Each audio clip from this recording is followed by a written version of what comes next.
Hello and welcome back to part 23 of how to make a HexTile board game in Unreal Engine 5. In the past video, we continued on the secret sites, and we captured at least 2 of the 3, created that game over widget. Pretty simple video in the last one.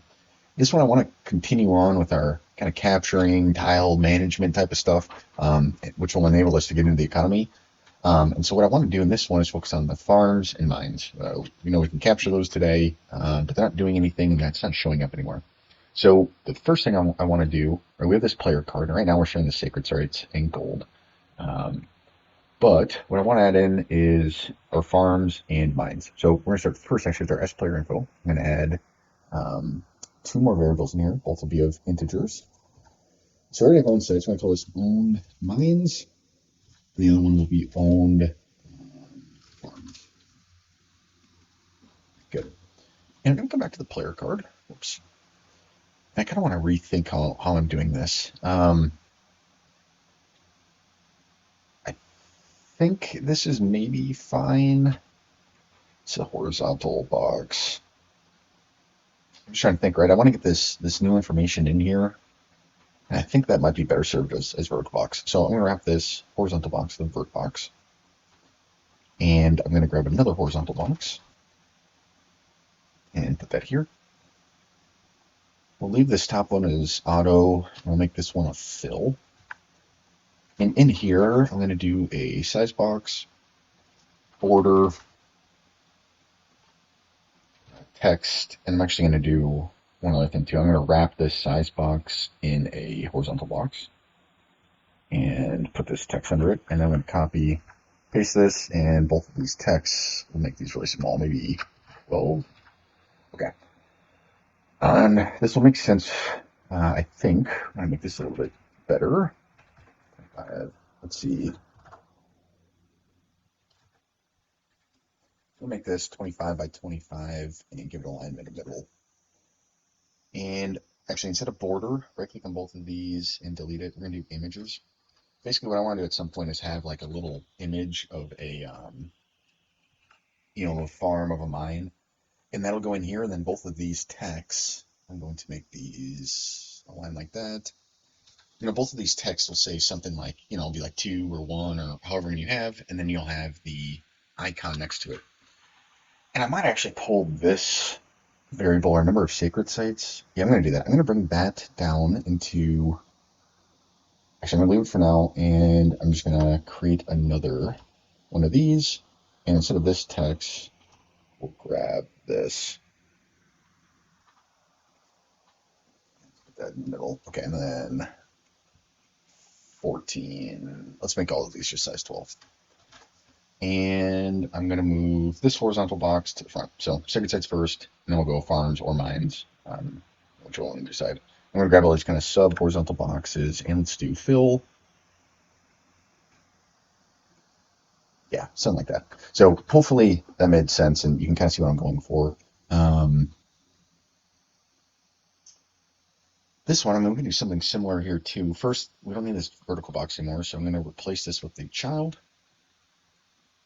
And so we have gold, which is just kind of like our spending power. I'm going to get rid of that, and I'm just going to copy one of these. Put this in. Let's make player name. Let's make this auto maybe. So I'm going to put this as fill, right align. And then player name, yeah, that'll just be auto. Okay.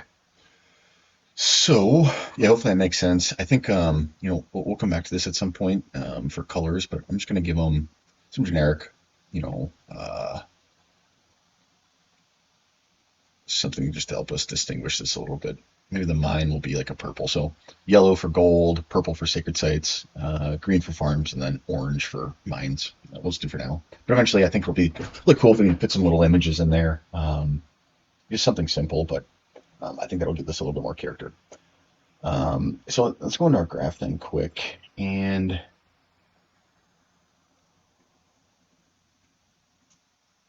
I believe this is a binding, maybe. Update number of sacred sites. I'm trying to remember. when we do that,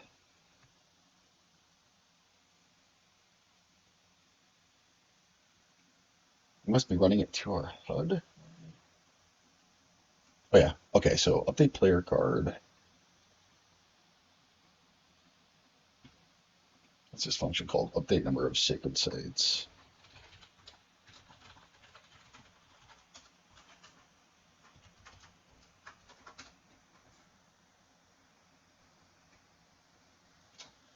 Oh, how are we doing this?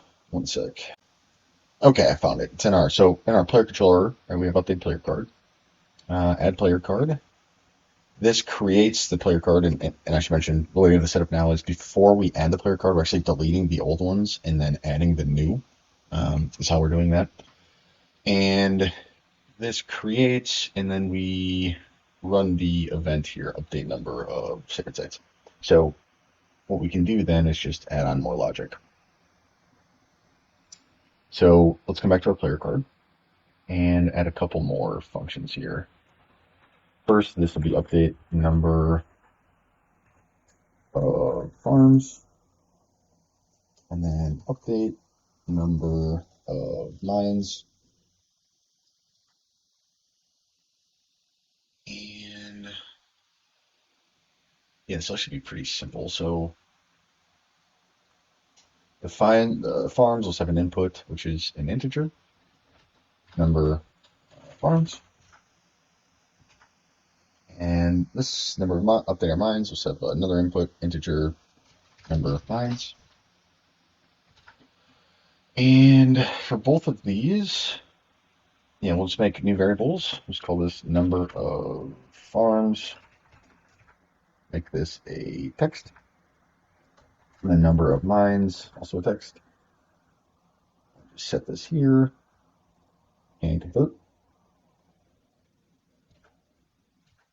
And then our farms, set our number of farms. I'll save, come back to the designer. This is already bound. This one needs to be set to number of farms, number of mines. And in fact, while we're in here, we might as well just do something for the gold too. So update, gold. And this will have an input as an integer gold. And we'll just promote to a variable.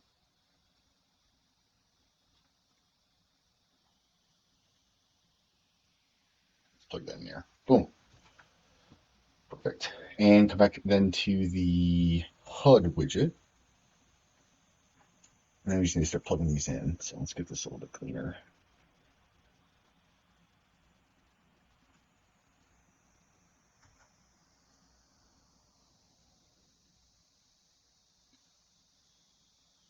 Okay, so first we'll do update farms. Like that. And update mines. And then update gold. Thinking about this now, I've probably just done this all in one function, but I didn't need four. But oh well, maybe come back and optimize it later. So one thing we edited our player info, and you'll probably just have to hit this button, right? But these are those new variables we added. So plug in our mines and our farms. And if those variables are not showing up for you, just do something, go up to the file, refresh all nodes. That'll update all these structures and anything else that's changed in a different blueprint. Obviously it was there for me, but for you, that might be what you need. Okay, good. So we got the player info in here. We got the player card. Let's just see what this looks like right now. Yeah, so I think this will look nicer. We actually have some images here. Maybe we got to work on the spacing and stuff, but that's the idea. It looks terrible with the colors we chose, but and obviously nothing is filling in yet. That's what we'll work on next. That's what I make sure I stick the quote logic. Yeah, so we say we're going to do example. So that's good.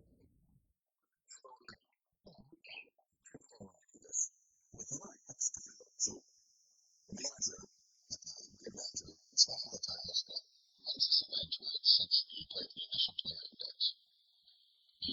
runs to each tile on the server. I think what we want to do is if this index does not equal 9, which I think 9 is our, our nobody owns it. Just double check that. Yeah, 9 is nobody owns that tile. So we can do some logic that if it doesn't equal 9 and is a tile we care about, then it'll be added to game mode to that player's kind of count. So there's kind of two pieces of filtering logic we want to do here. One is the tile count.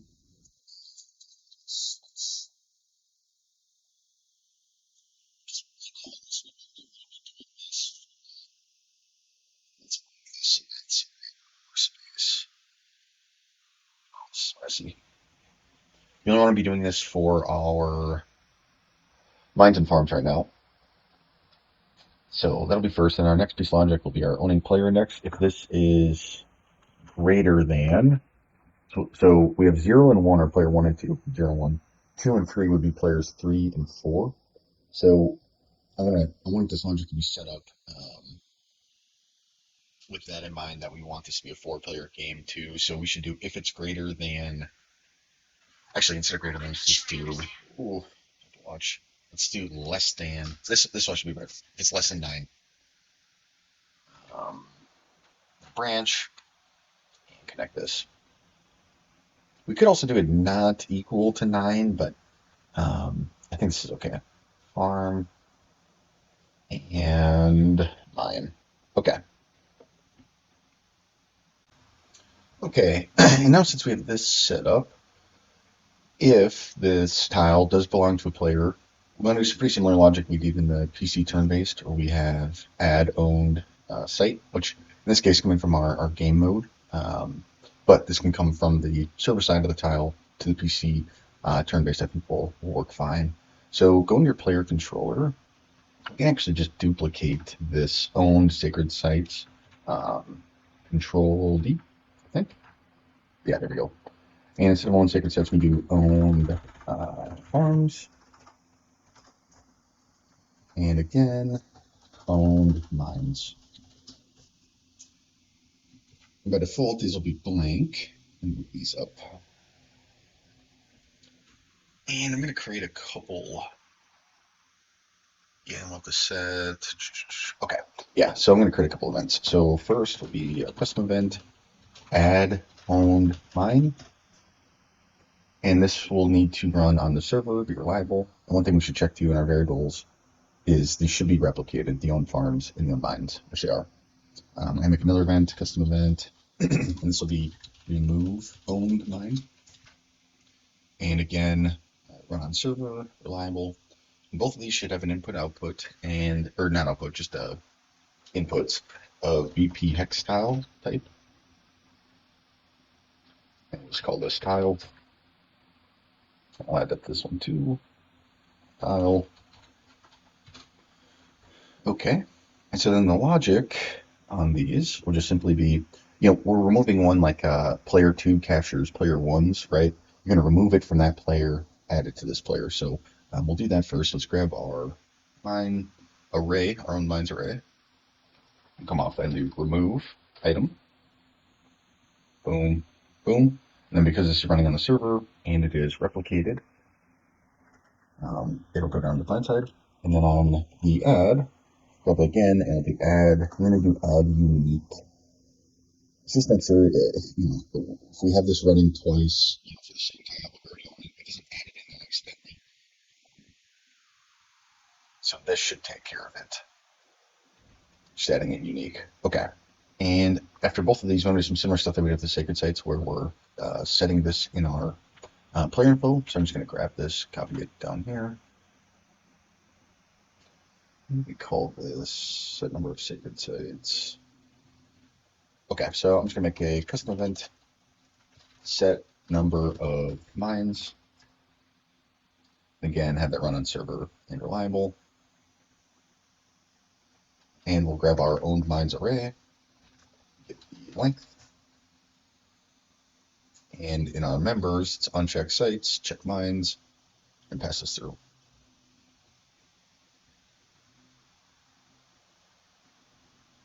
Good. And then we probably will need to update. I'll have to get this into player card, so I got to think about that still. So we'll come back to that. But I'm just going to add a comment on this and change number of mines. We'll show that bubble. Perfect. And actually, I'm just going to copy and paste this whole thing. It's going to screw up the events, but that's fine. Instead of changing number of mines, to change number of farms. If I compile. Okay. So this first one, first event, we will do remove farm. The nomenclature we had up here. Oops. Remove owned farm. And add owned farm. And let's make sure both of these are running on the server and reliable. And instead of our owned mines array, we'll do farms.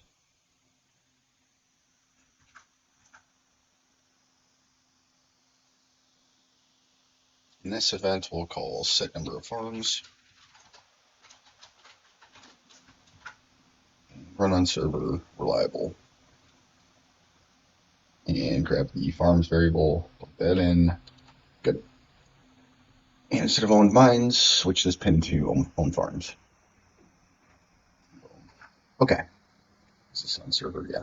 Okay, good. So that should make this a lot more, or this piece work. Now, what triggers this? Let's go back to our BP HexTile. So we might have to actually differentiate these two. So I'm just going to copy and paste this, plug farm down here, and then mine can be up here.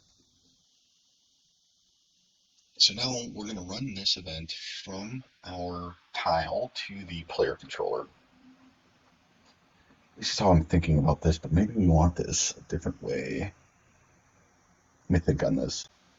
Yeah, I think this should be fine. I'm trying to think if we want this information being held in the game mode, but I don't think so. I think that just makes things overly complicated. So we're just going to run this from the HexTile and then to the player controller. But the issue is our HexTile, it has the owning player index, but not the actual player controller. But we did make an event in our game mode, or function rather, called getPC by index, which your input is the player index, output is the player controller. Now HexTile does have a reference to the game mode, so this should be pretty easy. So we'll just get our game mode. And what was that called? GetPC by index. So get PC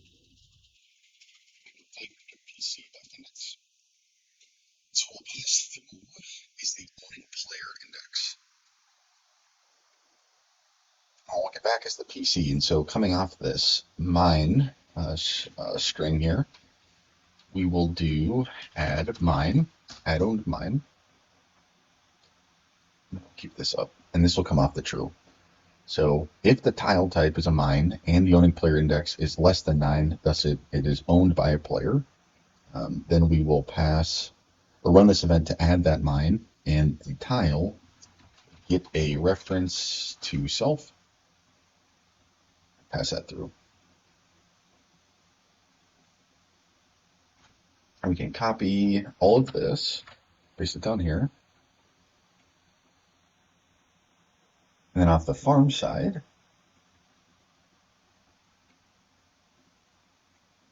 I forgot the self. Really the same exact thing, except not add mine. We want add own farm. There.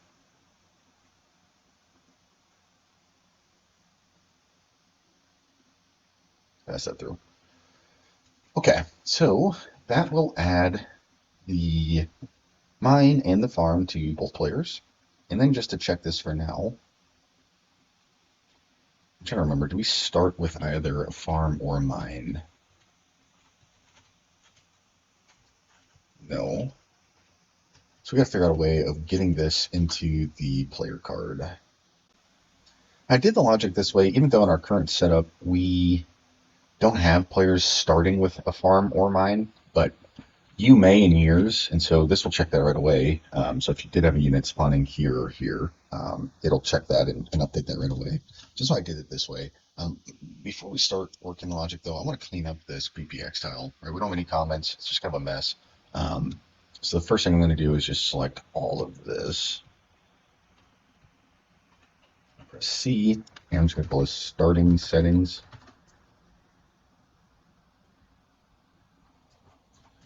Spelling has not been good today. There we go. Starting settings, drag this over. I just want to organize this a little bit better because we're going to have to do some more logic in here. So I'm going to bring this stuff up. This is our begin play. I'm just pressing C after I highlight. Put this box around it. Get adjacent tiles, toggle adjacent tiles, turn on decal, turn off decals. So this stuff's all related. I want to kind of group it together on click. Okay. So then this will be adjacent tiles. So all the different events that we're running relative to that will be encompassed in here. Make it a little bigger.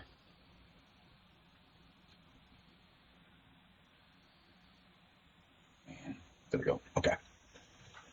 On clicked, on hovered, end hover. So let's call this C. Mouse events, clicked, and hovered.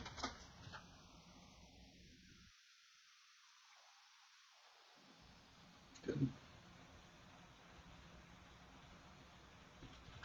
Set team tile color, set color. Okay.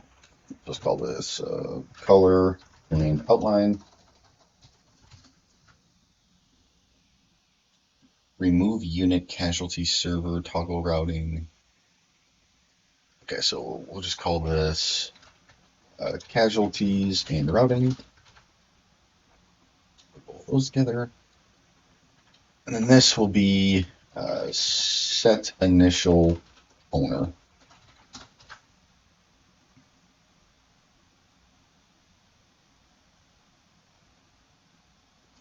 Back. Okay, I'm just going to move some of these around. That there. This over here. Should be able to move this up. Okay, there. That makes this a little bit cleaner. Still messy, but at least we can find things. So next we're going to head back to our player controller. And in our event graph, we have our move to tile and tactile logic. Now if our move units to tile, we come to the move to tile server. All this stuff, and then we do this check. Is tile sacred site? This is a function within the player controller, and all it's doing is, is this tile a sacred site or not? And if it's true, then we're running this check sacred site owners in the game mode. And so I think we're going to do very similar logic for our farms and mines. And what I think might make this a little bit better is in our player controller, I'm going to add a new function. I'm just going to call this check tile type. And this is going to have an input of a hex tile, so tile 2, we'll call it tile removing 2. And it's going to be really similar to this. Actually, we can just copy this. Actually, we'll grab our tile type. We'll actually do a switch. So then we'll do a switch. And I'll show you how this is going to work. So here's our sacred site. Is tile sacred site. That will run from this. We'll pass this tile 2.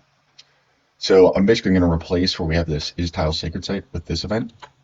And then this event will, or function, will run to this. But what this will allow us to do is just kind of simplify some of our logic here. And actually, in the is tile sacred site, this may actually, I might just be able to get rid of this because we don't really need to do this piece because we're doing it here.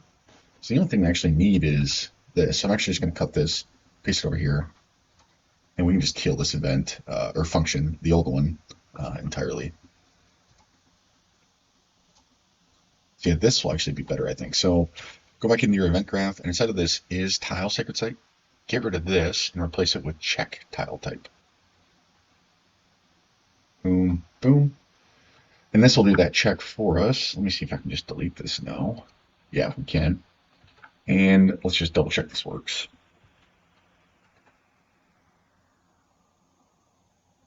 Yep, so we're still saying this passed through. Good. So let's go into our game mode then. We have this check sacred sites owners. I'm just going to duplicate this a couple times. Instead of sacred sites, we'll do mines, or check mine owners. And we'll do farms, check farm owners. And let's start with our check mines first. So we could have our player controllers, and we are not going to do this. Well, actually, we could. We could do this clearing. I'm trying to think, like, if you do this like the sacred sites, we're just going to reset it every time. It's probably the best way to remove any error,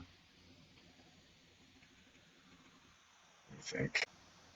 Yeah, let's do it that way, actually. So go to your player controller and go into the event graph and scroll down, like change number of mines, all that. We're going to add a new custom event. And this will be clear owned mines. And we want this to be a server, event, and reliable. Yeah, it's really simple logic. So just grab your own mines array. Let's come off then and do clear. And under our farms, custom event, clear farms, clear owned farms. And again, run on server, reliable. And let's grab our own farms and clear that.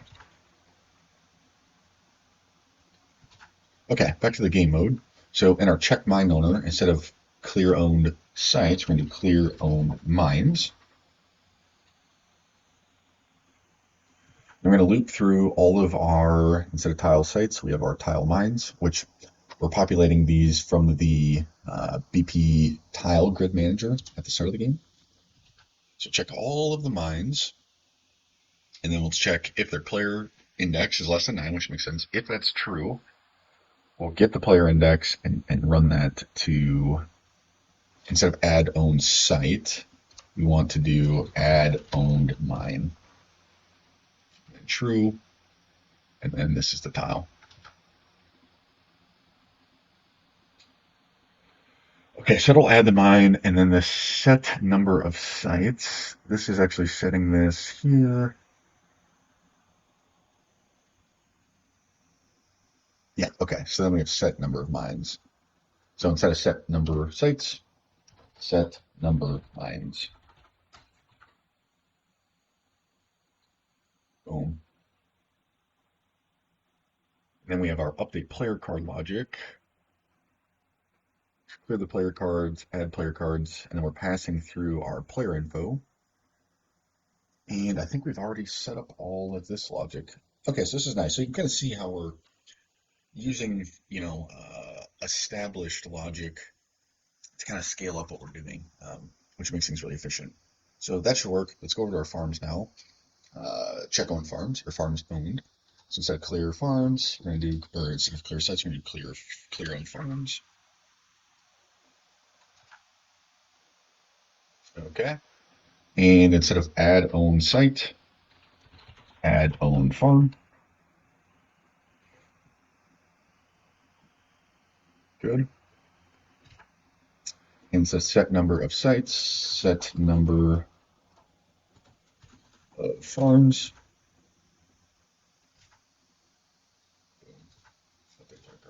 Okay, let's test this. I think this should work. So it's blue.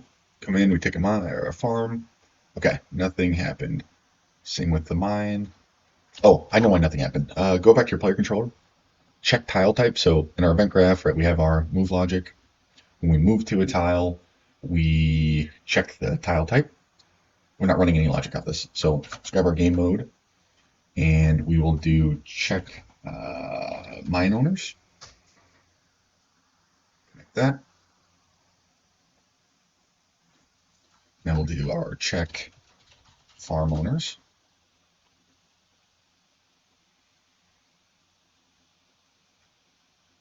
Like that. Now this should work. Bring the spearman. Boom. Okay, so you can see this orange one, and we got to pretty that up. That looks ugly.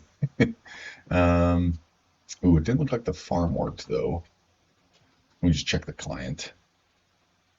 So you can see he sees that Jim's got a mine. The client moves.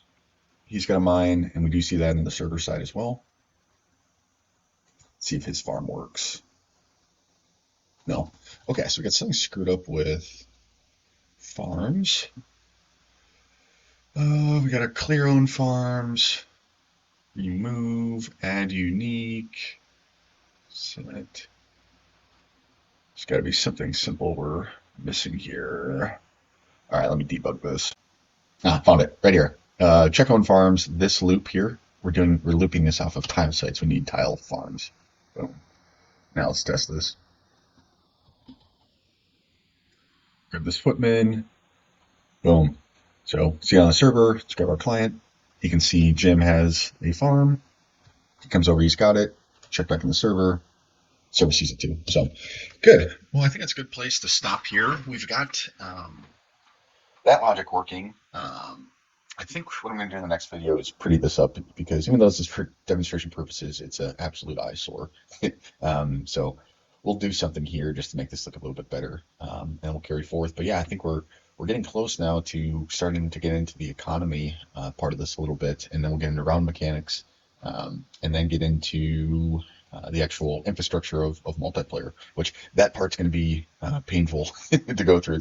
It's complex to get to work, but that'll be a fun part too. So yeah, thanks for watching. Like and subscribe, comment below if you have any questions. I've also got a link in the comment section to the Discord. Feel free to jump in there. Good place to get help in your projects. Thanks.